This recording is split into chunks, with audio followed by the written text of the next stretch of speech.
مبارکہ میں ابتدا میں ہی زہار کے بارے میں ذکر ہوا،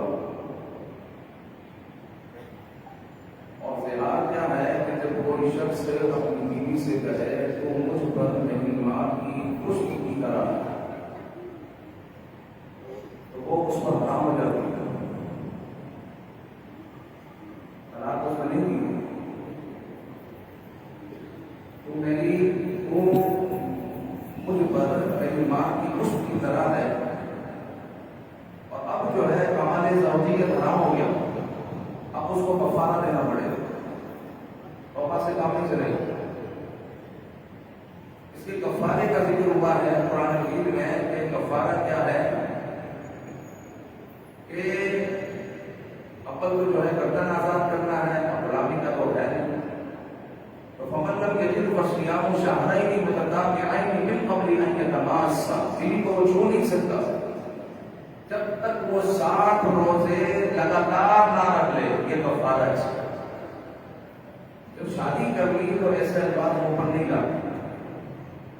آج کل لوگوں نے طلاق کو بھی مذاق سمجھا ہوا ہے، اور ہر بات پر طلاق کی دھمکی دیتے ہیں، بھائی وہ آپ کی زوجہ ہے، زوجہ سمجھے آپ کو کیا ضرورت ہے کہ ایسے لفظ استعمال کریں کہ آپ تو مجھ پر میرے ماں کی خشک کی طرح ہے، اس طریقے کے الفاظ استعمال کرنے کی کیا حاجت؟ تو یہ اتنا بڑا جرم ہے، اس کو کہتے ہیں زہار، اور اس کا کفارہ کیا ہے؟ غلام آزاد کرو، اگر غلام نہیں مل رہا تو غلامی کا تو لگاتار آپ نے 60 روزے رکھنے، اور یہ بھی نہیں ہو سکتا، یعنی واقعی کوئی بیمار ہے جو 60 روزے رکھنے کے قابل نہیں ہے، جیسے آج کل لوگ رمضان کے روزے بھی بعض اوقات رکھنے کے قابل نہیں ہوتے، تو پھر وہ 60 مسکینوں کو کھانا کھلائے، اس کا کفارہ۔ اچھا، یہ جو شادی شدہ افراد ہیں ان کو فرض العلوم سیکھنا ضروری ہے، طلاق کے مسائل، زہار کے مسائل، اور جناب علی نماز کے مسائل ہے، حج فرض ہے تو حج کے مسائل ہے، زکات فرض ہے تو زکات کے مسائل ہے، یہ سب سیکھنا ضروری ہے۔ اب یہ کیسے سیکھیں گے؟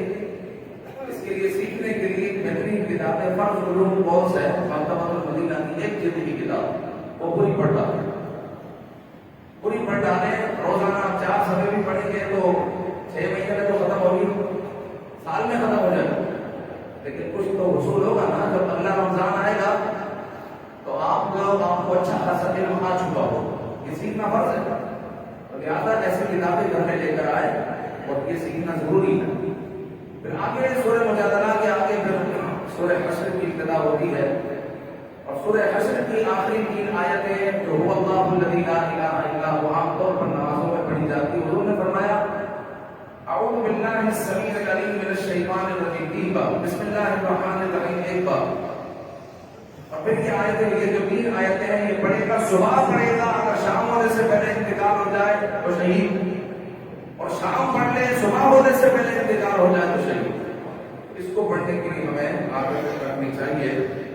پھر سورہ صف میں رب الجلال نے یہ ذکر فرمایا کہ حضرت عیسیٰ علیہ السلام نے اپنی قوم کو یہ بشارت دی کہ میرے بعد ایک نبی آ رہے ہیں جن کا نام احمد ہوگا۔ عیسائیوں کو دنیا کا بڑا مذہب ہے، یعنی مسلمانوں کے ٹکر میں اگر کوئی مذہب ہے سب سے بڑا مذہب وہ عیسائیت ہے، اور عیسائیوں کو حضرت عیسیٰ علیہ السلام بتا کر رہے ہیں کہ میرے بعد ایک آنے والے آ رہے ہیں جن کا نام احمد ہے، جن کا نام محمد ہے، احمد ہے، لیکن پھر بھی یہ ایمان نہیں لایا۔ کوئی بات ہے پیچھے ہم بتا چکے ہیں حسد کی وجہ سے کہ محمد احمد کا بتا کے تو گئے عیسیٰ علیہ السلام، لیکن یہ نہیں بتایا کہ بنی اسرائیل میں سے نہیں ہوگی، تو بس ان کو اگر حسد ہے تو اس بات کا ہے کہ یہ جو آنے والے آخری نبی ہیں یہ بنی اسرائیل میں سے کیوں نہیں آئے، یہ بنی اسماعیل میں سے کیوں آ گئے، بس اس حسد کی وجہ سے یہ ایمان نہیں لائے، ورنہ آقا کریم صلی اللہ علیہ وآلہ وسلم کی ان کے پاس بے شمار نشانیاں ہیں، جس طرح آپ 25ویں بارے میں تبا بادشاہ کے بارے میں پڑھ چکے ہیں، سن چکے ہیں۔ پھر آگے جو ہے سورہ جمعہ ہے، سورہ جمعہ میں اللہ رب العزت فرماتا ہے کہ جب جمعے کی ندا ہو جائے، ندا ہو دیا جمعہ کے دن جمعے کی جب ندا ہو جائے، مطلب اذان ہو جائے، تو کرنا حرام ہے، لیکن ہمارے ادھر ہو رہا ہوتا ہے سب کچھ. تو آپ کو جس مسجد میں نماز پڑھنی ہے، بس اذان ہو گئی، آپ خرید و فروخت چھوڑے مسجد پہنچے، سعی کرے، مسجد میں پہنچنے کی کوشش کریں، جلدی کریں اور مسجد میں پہنچے. اور پھر آگے جو ہے واللہ خیر الرازقین، اللہ رب العزت نے فرمایا اللہ بہترین رزق دینے والا ہے. پھر سورہ طلاق کی ابتدا ہوتی ہے، اور سورہ طلاق میں اللہ رب العزت نے ایک ایسی آیت مبارکہ ذکر فرمائی وَمَن يَتَّقِ اللَّهَ يَجْعَلْ لَهُ مَخْرَجًا. یہ خزانہ ہے. میں ایک بات بتا دوں کہ آپ جو ہے رزق میں اگر وسعت چاہتے ہیں تو فرض نماز کے بعد ایک مرتبہ آیت الکرسی اور ایک مرتبہ یہ پڑھیں وَمَن يَتَّقِ اللَّهَ يَجْعَلْ لَهُ مَخْرَجًا وَيَرْزُقْهُ مِنْ حَيْثُ لَا يَحْتَسِبُ وَمَن يَتَوَكَّلْ عَلَى اللَّهِ فَهُوَ حَسْبُهُ إِنَّ اللَّهَ بَالِغُ أَمْرِهِ قَدْ جَعَلَ اللَّهُ لِكُلِّ شَيْءٍ قَدْرًا. آپ کے رزق میں برکتیں ہونا شروع ہو جائیں. پھر اس آیت مبارکہ کو سمجھ کر پڑھیں اور اس آیت مبارکہ پر عمل کی کوشش کریں، کیونکہ رب فرماتا ہے جو اللہ سے ڈرتا ہے تو پھر اللہ تعالیٰ اس کے لیے راستے بنا دیتا ہے، پھر اس کے لیے راستے کھل جاتے ہیں. پھر رب فرماتا ہے وَيَرْزُقْهُ مِنْ حَيْثُ لَا يَحْتَسِبُ. پھر رب ذوالجلال اس کو رزق وہاں سے دیتا ہے جہاں پر اس کا گمان بھی نہیں کرتا. پھر فرمایا وَمَن يَتَوَكَّلْ عَلَى اللَّهِ فَهُوَ حَسْبُهُ. جو اللہ پر بھروسہ کرتا ہے تو پھر اللہ اس کو کافی ہو جاتا ہے. اللہ اس کو کافی ہو جاتا ہے تو ہمیں بھروسہ اللہ پر کرنا. اللہ رب العزت کے چاہے بغیر کچھ نہیں ہو سکتا، اسی کا حکم ہے. پھر اس سورہ مبارکہ میں عدت کو بھی ذکر کیا گیا. ایک بات یہاں پر ذکر کر دوں، یہاں پر سورہ طلاق میں حمل والی کی عدت ذکر ہوئی ہے کہ اگر حاملہ کو طلاق ہو جائے تو اس کی عدت کیا ہوگی؟ تو اس کی عدت وضع حمل ہے. جب تک بچے کی ولادت نہیں ہوگی عدت ختم نہیں ہوگی. 2 دن کے بعد بچہ پیدا ہو جائے عدت ختم. 8 مہینے کے بعد اگر بچہ پیدا ہوگا تو 8 مہینے کے بعد عدت ختم ہوگی. تو بعض لوگوں کے ذہن میں یہ ہے کہ بیوی امید سے ہے تو طلاق تو نہیں ہوگی. ایسا نہیں ہے. اگر عورت کو اس کی امیدی کی صورت میں کہ وہ امید سے ہو، اس صورت میں بھی اگر کوئی طلاق دے، عمل میں بھی اگر کوئی طلاق دے تو طلاق ہو جائے گی. لہذا لفظ طلاق اپنے لفظوں سے ہی، اپنی زبان سے ہی غائب کرے، اپنے لفظوں سے ختم کرے. کیونکہ ہمارے معاشرے میں یہ بلا اتنی پھیل چکی ہے جس کی کوئی انتہا نہیں. 4 6 مہینوں میں گھر ٹوٹ رہے ہیں. اللہ کے بندو اپنے اندر قوت برداشت پیدا کرو. جو آنے والی ہے اس کو برداشت کرو، اس کو تھوڑا اسپیس دو.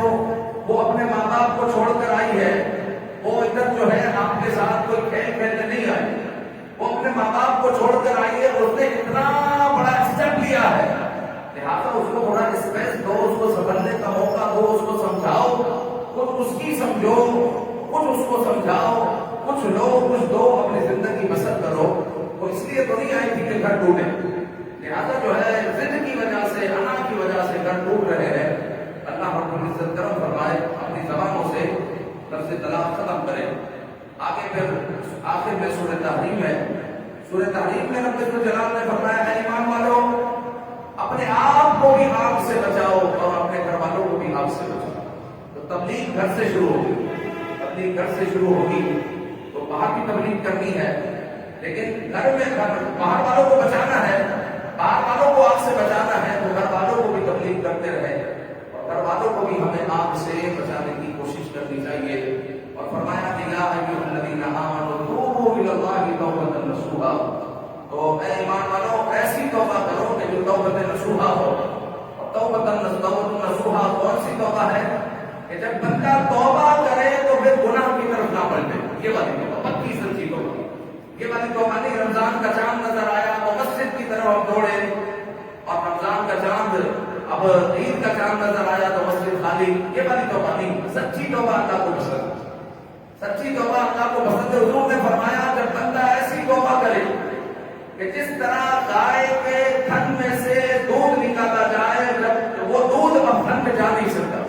اگر گائے کو پلا بھی دو نا وہ دودھ تھن میں نہیں جائے گا، وہ معدے میں جائے گا، وہ ہضم ہوگا، اس سے جو ہے جسمانی قوت ملے گی، اس سے خون بنے گا، اس سے دودھ بھی بنے گا. لیکن وہ دودھ تھن میں نہیں جا سکتا. وہ دودھ تھن میں نہیں جا سکتا. حضور نے فرمایا جب بندہ ایسی توبہ کرے کہ جس طرح دودھ تھن میں نہیں جا سکتا تو اللہ رب العزت اس کو جو ہے جنت عطا فرمائے گا اور اس کو جنت میں سے جانے سے کوئی روک نہیں سکتا. اللہ تعالیٰ اس کو جنت عطا فرمائے جو پکی توبہ سچی توبہ کرے. اللہ تعالیٰ نے یہاں توبہ کا ذکر فرمایا. تعالیٰ ہمیں عمل کی توفیق عطا فرمائے, قرآن کے نور سے ہمارے دلوں کو منور فرمائے. آمین بجاہ نبی صلی اللہ علیہ وآلہ وسلم.